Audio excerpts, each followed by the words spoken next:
ময়মনসিংহ বিভাগের সবচেয়ে বড় পাটের হাট গুঠাইল বাজার হাট যমুনার কোল ঘেঁষে অবস্থিত। এই ঐতিহ্যবাহী হাট জমে ওঠে প্রতি শুক্রবার ও সোমবার। ভোরের আলো ফুটতে চরাঞ্চলের মানুষেরা নৌকা ভরে নিয়ে আসে তাদের উৎপাদিত সোনালী আঁশ পাট। নৌকা থেকে নামানো হয় পাট আর শুরু হয় জমজমাট দরদাম। ক্রেতা বিক্রেতা আর পাইকারদের কোলাহলে সরগরম হয়ে ওঠে নদীর ঘাট। এই হাট থেকে ছড়িয়ে পড়ে পাট দেশের নানা প্রান্তে। তবে গুঠাইল হাটে শুধু পাটই নয়, এখানে পাওয়া যায় পাটের খড়, যেটি আঞ্চলিক ভাষায় বলা হয় শুলা। রান্নার জ্বালানি হিসাবে অনেকে এই শুলা ব্যবহার করেন। এর পাশে চলছে বাঁশ বিক্রি। ঘরবাড়ি কিংবা নিত্য প্রয়োজনে মানুষ কিনে নেন বাঁশ। ভিড়ের মধ্যে চোখে পড়বে যমুনা নদীর টাটকা মাছ। সকাল সকাল জেলেরা নৌকা ভরে নিয়ে আসে ফ্রেশ মাছ, আর দরদাম শেষে হাসি খুশি মুখে সেগুলো কিনে নিয়ে যায় মানুষ।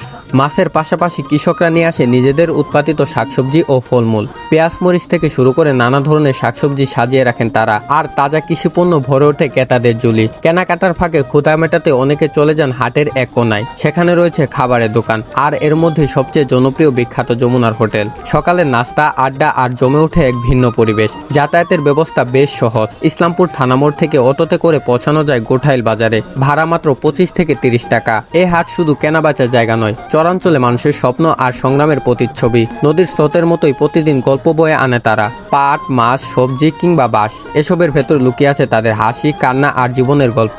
গুঠাইল বাজার তাই চরাঞ্চলে মানুষের কাছে শুধু একটি হাট নয়, বরং বেঁচে থাকার অবলম্বন। আজকের ভিডিও এই পর্যন্তই।